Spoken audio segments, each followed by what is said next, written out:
اعوذ باللہ من الشیطان الرجیم بسم اللہ الرحمن الرحیم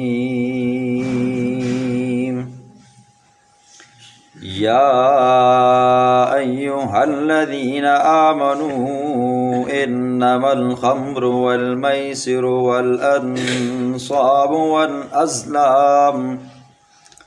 والأزلام رجس من عمل الشيطان فاجتنبوه لعلكم تفلحون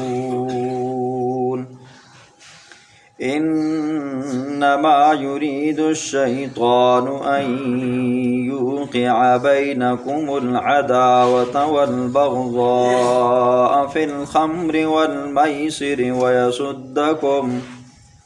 ويصدكم عن ذكر الله وعن الصلاة فهل أنتم منتهون صدق اللہ العظیم۔ کل کے درس میں آپ نے قسم کے احکام، قسم کی قسمیں آپ نے سنی، کون سی قسم کے اوپر اللہ کی طرف سے پکڑ ہے، کون سی قسم کے اوپر اللہ کی طرف سے پکڑ نہیں ہے، اور کون سی قسم کے اوپر کفارہ ہے، تو پھر کفارے کی کیا کیا صورتیں ہیں۔ آج اللہ رب العزت شراب کی حرمت کو، جوئے کی حرمت کو، اور اسی طرح تیروں کے ذریعے قسمت آزمانے کو بیان فرمائیں گے، اور ساتھ میں اللہ یہ بھی بیان فرمائیں گے کہ ہر حال میں اللہ کی اطاعت ہو، ہر حال میں پیغمبر کی اطاعت ہو، یہ اطاعت لازم ہے۔ پہلی آیت کا پس منظر یہ ہے، جاہلیت کے زمانے کے اندر لوگوں کی ایک خاص مشروب ہوا کرتی تھی۔ جب وہ کھانا کھانے کے لیے جایا کرتے تھے، دعوتیں ہوا کرتی تھی، شادیاں ہوا کرتی تھی، تو ان کے کھانوں کے اندر، ان کی دعوتوں کے اندر شراب ہوا کرتی تھی، اور شراب وہ لوگ پیا کرتے تھے۔ پھر ابتدائے اسلام ہوا، اسلام آیا، صحابہ نے اللہ کے پاک پیغمبر سے سوال کیا، یا رسول اللہ شراب کے بارے میں کوئی حکم بتائیں۔ تو شروع کے اندر جب پہلی آیت کریمہ نازل ہوئی، یسألونک عن الخمر والمیسر، میرے پاک پیغمبر یہ آپ سے آپ کے صحابہ سوال کرتے ہیں شراب کے بارے میں، جوئے کے بارے میں، قل کہہ دیجئے فیہما اسم کبیر ومنافع للناس، اس میں گناہ تو بہت زیادہ ہے لیکن تھوڑے بہت نفع بھی ہیں۔ اب جب یہ حکم نازل ہوا، صحابہ کے دلوں کے اندر مزید وسوسے آئے کہ کاش کہ کوئی ایسا فیصلہ ہو، کوئی ایسی آیت کریمہ نازل ہو جس سے یہ پتہ چلے کہ یہ حرام ہے۔ کچھ تو اسی وقت رک گئے، کچھ جاری ساری تھے، تو پھر دوسری آیت کریمہ نازل ہوئی، یا ایھا الذین آمنوا لا تقربوا الصلاۃ، اے ایمان والو نماز کے قریب اس وقت مت جاؤ جب تم نشے کی حالت میں ہو۔ حضرت عمر فاروق رضی اللہ تعالیٰ عنہ نے اللہ کے پاک پیغمبر کے پاس آئے اور دعا مانگی، ہے اللہ کوئی ایسا فیصلہ فرما کہ جب ہمیں پتہ چل جائے کہ شراب حرام ہو چکی ہے۔ حضور صلی اللہ علیہ وسلم کے پاس بیٹھے ہوئے تھے، ایک جھگڑا حضور صلی اللہ علیہ وسلم کے دربار میں آیا، فرمایا یا رسول اللہ فلاں علاقے کے اندر، فلاں بستی کے اندر دو انصاری صحابہ تھے، ان کی دعوت رکھی گئی تھی ایک بستی کے اندر، اور وہاں پر وہ گئے، انہوں نے کھانا کھایا اور شراب پی، اور شراب کی حالت کے اندر ان کا آپس میں جھگڑا ہو گیا۔ اب جھگڑا یہاں تک پہنچایا ایک دوسرے کو قتل کرنے پہ درپے ہوئے، تو اللہ نے یہ آیت کریمہ نازل فرمائی، یا ایھا الذین آمنوا انما الخمر والمیسر، اے ایمان والو شراب کیا ہے جی، اور جوا، اور اسی طرح انصاب اور ازلام رجس من عمل الشیطان، یہ گندی چیزیں ہیں، پلید چیزیں ہیں، اور یہ شیطان کے عمل ہیں، فاجتنبوہ لعلکم تفلحون، اب اس سے بچ جاؤ تاکہ تم کامیاب ہو جاؤ۔ جی صحابہ فرماتے ہیں، روایات میں آتے ہیں کہ جب یہ آیت کریمہ نازل ہوئی تو جن کے پاس شراب تھی، جن کے پاس شراب کے مٹکے تھے، سب نے وہ مٹکے بھی توڑ ڈالے، شراب مدینے کی گلیوں کے اندر بہ رہی تھی۔ اب یہ آیت کریمہ جب نازل ہوئی تو صحابہ کرام نے پکا تہیہ کر لیا آج کے بعد اس شراب کے قریب نہیں جانا۔ آگے اللہ رب العزت شراب کے نقصانات کو بھی بیان فرماتا ہے، لیکن فرماتا ہے انما الخمر والمیسر، شراب والمیسر، جوا کیا ہے جی؟ کوئی بندہ کسی جگہ پہ پیسے لگاتا ہے، 5 روپے لگاتا ہے، 500 لگاتا ہے، 5000 لگاتا ہے کہ اگر وہ بندہ جیت جاتا ہے تو بدلے میں اس بندے کو ڈبل ٹیربل رقم ملتی ہے جی، 500 کے بدلے میں 5000 ملتی ہے، 5000 کے بدلے میں 5 لاکھ ملتی ہے۔ تو یہ جوئے ہے جی۔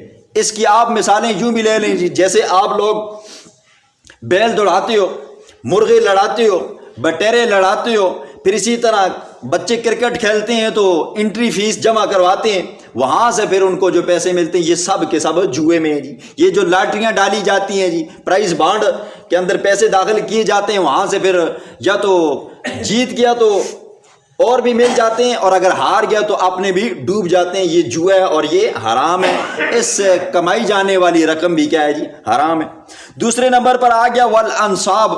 انصاب ان پتھروں کو کہا کرتے تھے اس زمانے کے اندر جن کو ہلکا پھلکا بنا کر اور بتوں کے سامنے چھوڑ دیا جاتا تھا، یا یہ ہے کہ انہی پتھروں کی عبادت کی جاتی تھی۔ اس کی مثال دور حاضر کے اندر انڈیا والے ہیں، ہندوستان والے ہیں، وہ پتھر سامنے رکھتے ہیں، اس کے اوپر تھوڑا سا خون لگا دیتے ہیں، اس کو اپنا ماتا اور دیوی بنا لیتے ہیں جی، اس کی پوجا پاٹ کرتے ہیں۔ فرمایا اس کی پوجا پاٹ بھی کیا ہے جی؟ حرام ہے۔ والازلام، ازلام ظلم ان کی جمع ہے جی۔ ظلم کہتے ہیں جاہلیت کے زمانے کے اندر بیت اللہ کا جو خادم ہوتا اس کے پاس کچھ تیر ہوا کرتے تھے جی۔ اب کوئی بندہ شادی کرنا چاہتا، کاروبار کھولنا چاہتا، گاڑی لینا چاہتا، کوئی بھی کام کرنا چاہتا، تو وہ بندہ سیدھا اس دربان کے پاس جاتا، اس کو کچھ پیسے دیتا اور اس سے تیر لیتا۔ اب اس کے تھیلے کے اندر سے جب تیر نکالتا تو کچھ تیروں کے اوپر لا لکھا ہوتا، کچھ کے اوپر نام لکھا ہوتا۔ لا کا مطلب یہ ہے کہ یہ کام ہو مت کرو جی، اور نام کا مطلب یہ ہے کہ یہ آپ کام کر سکتے ہو۔ کچھ تیر خالی ہوتے۔ اب جب وہ تیر نکالنے والا جب تیر نکالتا اپنی قسمت معلوم کرتا، تو اگر تیر کے اوپر لکھا ہوتا نا کہ لا، کہ یہ کام مت کرو، تو وہ بندہ کام نہیں کرتا تھا جی، سمجھتا تھا کہ بھائی مجھے تیر نے بتا دیا کہ اس کام کے اندر خیر نہیں ہے جی۔ اگر لکھا ہوتا نعم جی یہ کام کرو، چاہے وہ جائز ہے یا ناجائز ہے، حلال ہے یا حرام ہے، وہ کر گزرتے تھے۔ وہ کہتے تھے ہمیں تیروں نے بتایا ہے کہ یہ کام آپ کے لیے حلال ہے۔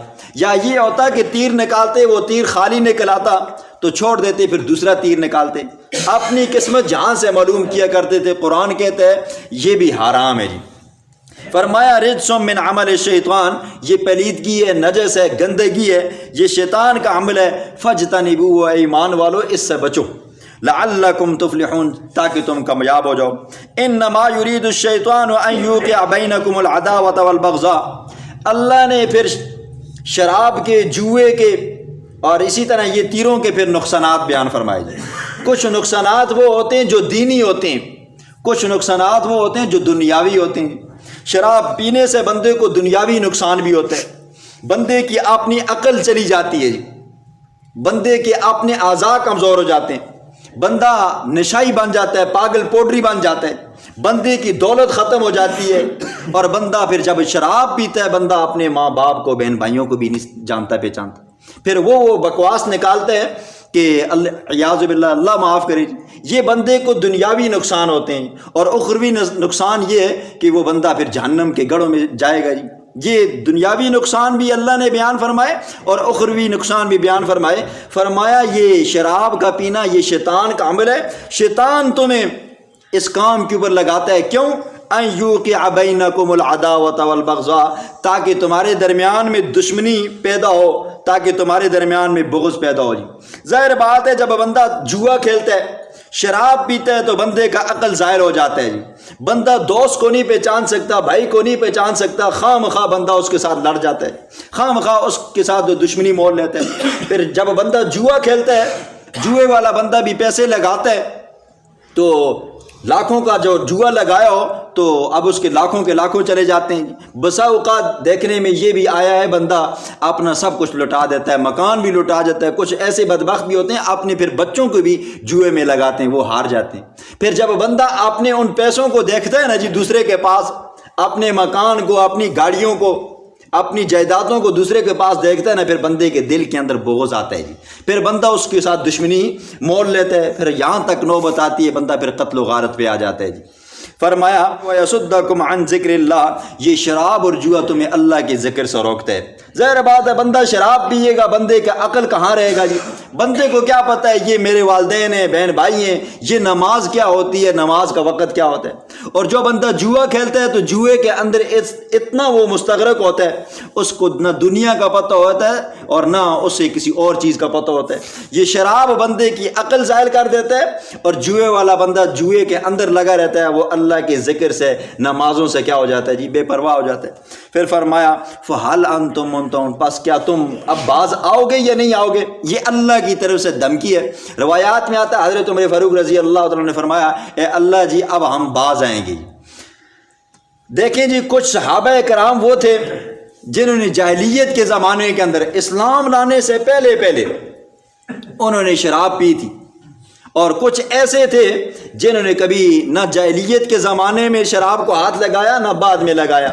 حضرت عمر فاروق رضی اللہ عنہ، حضرت ابوبکر صدیق رضی اللہ عنہ، حضرت عثمان بن عفان رضی اللہ عنہ، یہ وہ کبار صحابہ میں سے ہیں جنہوں نے نہ جاہلیت میں کفر کی حالت میں شراب کو ہاتھ لگایا نہ بعد میں لگایا۔ تو فرمایا کہ فَهَلْ أَنْتُمْ مُنْتَهُونَ، حضرت عمر فاروق رضی اللہ عنہ کہنے کہ اے اللہ جی اب ہم باز آ چکے ہیں۔ کیوں؟ اللہ کی طرف سے دھمکی، اگر باز نہیں آتے ہو تو پھر میں تمہارے ساتھ دوسرا کام کروں نہیں۔ حضرت عمر فاروق فرماتے ہیں یہ اے اللہ جی ہم اب باز آ چکے ہیں۔ اگلی آیت کے اندر اللہ فرماتے ہیں وَأَطِيعُوا اللَّهَ وَأَطِيعُوا الرَّسُولَ، ہر حال میں، ہر حالت میں، جیسی حالت ہو اللہ کی اطاعت لازم ہے، پیغمبر کی اطاعت لازم ہے جی، کیونکہ پیغمبر کی اطاعت کے اندر، اللہ کی اطاعت کے اندر آپ ہی کا فائدہ ہے۔ اگر اللہ کی اطاعت نہیں کرتے، پیغمبر کی اطاعت نہیں کرتے تو اللہ کی اطاعت نہ کرنے میں اللہ کو نقصان نہیں ہے، پیغمبر کی اطاعت نہ کرنے میں پیغمبر کا نقصان نہیں ہے، اپنا نقصان ہے، جہنم مقدر بنے گی۔ فرمایا وَأَطِيعُوا اللَّهَ وَأَطِيعُوا الرَّسُولَ وَاحْذَرُوا، اللہ کے پیغمبر کی اور اللہ کے حکموں کی مخالفت سے ڈرو اور بچو۔ فَإِن تَوَلَّيْتُمْ فَاعْلَمُوا أَنَّمَا عَلَىٰ رَسُولِنَا الْبَلَاغُ الْمُبِينُ، اگر تم نے اللہ کی اطاعت نہ کی، پیغمبر کی اطاعت نہ کی تو جان لو میرے پیغمبروں کا کام صرف کیا ہے جی؟ مسئلہ بتانا ہے، صرف آپ تک پہنچانا ہے، آواز لگانی ہے، آپ کے کان کی کھڑکیوں تک پہنچانا ہے۔ آگے میرے پیغمبروں کا یہ کام نہیں ہے کہ تمہارے دلوں کے اندر بیٹھائے اور تمہیں اس پر عمل کروائے، یہ میرے پیغمبروں کا کام نہیں ہے، ماننا تم نے ہے۔ ہمارے پیغمبروں نے آپ تک پہنچایا، اب اگر نہیں مانتے ہو تو پھر جہنم کے لیے تیار ہو جاؤ۔ لَيْسَ عَلَى الَّذِينَ آمَنُوا وَعَمِلُوا الصَّالِحَاتِ جُنَاحٌ، اس آیت کے مفسرین نے کئی شان نزول بیان فرمائے۔ ایک شان نزول یہ بھی آتا ہے کہ صحابہ کے دل کے اندر خیال آیا جب یہ آیت کریمہ نازل ہوئی نا جی کہ اے ایمان والو شراب سے بچو، جوئے سے بچو۔ کیوں؟ یہ شراب کیا ہے جی؟ گمراہی کی طرف بندوں کو لے کر جاتی ہے، یہ شیطان کا عمل ہے۔ دل میں خیال آیا کچھ صحابہ کا کہ ہمارے وہ دوست احباب تھے جو اس آیت کے نازل ہونے سے پہلے جنہوں نے شرابیں پی تھیں، جنہوں نے کبھی جوا کھیلا تھا، آج وہ ہمارے ساتھ نہیں ہیں، ان کا کیا بنے گا جی؟ ایک شان نزول اس کا یہ بھی بیان فرمایا جاتا ہے کہ جب یہ آیت کریمہ نازل ہوئی تو دشمنوں نے پروپیگنڈا کیا نا جی اب مسلمانوں کو توڑنا چاہیے۔ کہا دیکھو تمہارے قرآن کے اندر تمہارے پیغمبر کے اوپر وحی آئی ہے کہ اللہ فرماتے ہیں کہ یہ گندے کام ہیں جی، یہ شراب، جوا، تو یہ جو تمہارے دوست یار جو پہلے فوت ہو چکے ہیں ان کے بارے میں کیا خیال ہے؟ اب صحابہ پریشان ہوئی، دل میں شکوک و شبہات ہوئے۔ کچھ نے تو یہ صحابہ کے دلوں کے اندر آیا کہ آیا ان کی بخشش ہوگی یا نہیں ہوگی؟ تو اللہ نے فرمایا لیس علی الذین آمنوا وعملوا الصالحات جناح فیما طعموا اذا متقوا وآمنوا، فرمایا کہ جو لوگ پہلے چلے گئے ہیں، اللہ فرماتے ہیں ان سے جو کام ہوا ہے، چاہے وہ ان سے شراب سرزادی ہوئی ہے یا جوا ہوا ہے، فرمایا کہ لیس علی الذین، ان پر کوئی گناہ نہیں ہے۔ اب خیال کرو، اب حکم آ چکا ہے کہ اب یہ حرام ہے، اب اگر کرو گے تو اب معافی نہیں ہے۔ تو منہ توڑ جواب دیا اللہ نے کفار کو، دشمنوں کو، کہ آپ آ کر میرے پیغمبر کے صحابہ کے دلوں کے اندر شکوک ڈالتے ہو، شبہات ڈالتے ہو۔ فرمایا جو پہلے چلے گئے ہیں ان کا معاملہ میرے ساتھ ہے، میں انہیں بخش دوں گا، لیکن اب یہ کام نہیں کرنا ہے۔ بسم اللہ الرحمن الرحیم۔ یا ایھا الذین آمنوا، اے ایمان والو، انما الخمر، بے شک شراب، والمیسر جوا، والانصاب اور تھان، والازلام اور تیروں سے قسمت آزمانا، رجسن یہ پلید عمل ہے، رجسن من عمل الشیطان یہ پلید ہے، ناپاک ہے، گندہ ہے، من عمل الشیطان یہ شیطان کے کام ہیں، فاجتنبوہ اس سے بچو، لعلکم تفلحون تاکہ تمہیں کامیابی ملے۔ انما یرید الشیطان پکی بات ہے شیطان ارادہ کرتا ہے، ان یوقع یہ کہ ڈالے بینکم تمہارے درمیان میں، العداوت دشمنی، والبغضاء فی الخمر شراب کے ذریعے، والمیسر جوئے کے ذریعے، ویصدکم اور وہ شیطان روکتا ہے تم کو، عن ذکر اللہ اللہ کے ذکر سے، وعن الصلاۃ اور نماز سے، فہل انتم منتہون پس کیا تم اب باز آتے ہو یا نہیں آتے ہو، ڈرتے ہو یا نہیں۔ وَأَطِیعُوا اللَّهَ اللہ کی اطاعت کرو، وَأَطِیعُوا الرَّسُولَ اور پیغمبر کی اطاعت کرو، فی جمیع الاحکام تمام احکاموں کے اندر، وَاحْذَرُوا اور اس اللہ سے احکام کی مخالفت میں ڈرو۔ فَإِن تَوَلَّيْتُمْ پس اگر تم نے روگردانی کی، تم نے اعراض کیا، فَاعْلَمُوا پس جان لو، انما سوائے اس کے نہیں، علی رسولنا ہمارے پیغمبر کے اوپر، البلاغ المبین واضح اور صاف صاف پہنچانا تھا، لیس علی الذین نہیں ہے گناہ ان لوگوں کے اوپر، آمنوا جو ایمان لائے، وعملوا الصالحات نیک اعمال کیے، جناح کوئی گناہ نہیں ہے اگر وہ دنیا سے چلے گئے ہیں، فیما طعموا ان چیزوں کے بارے میں جو انہوں نے کھائی ہیں، اذا متقوا جب کہ وہ ڈرتے بھی رہے ہیں، وآمنوا اور ایمان لائے ہیں، وعملوا الصالحات نیک اعمال کرتے رہے ہیں، ثم اتقوا پھر انہوں نے تقوی اختیار کیا، وآمنوا اور ایمان لائے، ثم اتقوا پھر وہ احسان کرتے رہے ہیں، واللہ یحب المحسنین اور اللہ رب احسان کرنے والوں کو پسند فرماتا ہے۔